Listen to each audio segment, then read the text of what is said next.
কিন্তু স্বর্গে একটা অসুবিধা আছে, সেই অসুবিধাটার জন্য আপনারা বিচার করবেন যে আপনারা স্বর্গে যাবেন কিনা। স্বর্গে, সঞ্জয় বাবু, স্বর্গে একটা অসুবিধা আছে, সেটা হচ্ছে কি, যে যেই পরিমাণ আপনার ক্ষুধা লাগবে স্বর্গের দেবতারা এই পরিমাণ আপনাকে খেতে দেবে।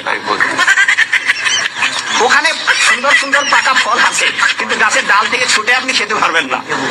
ক্ষুধার ঠেলায় আপনি জল খেতে যাবেন, ওই সরোবরে নদীতে যে স্রোতস্বিনী ধারা আছে, ওই জল আপনি হাতে উঠে খেতে পারবেন না।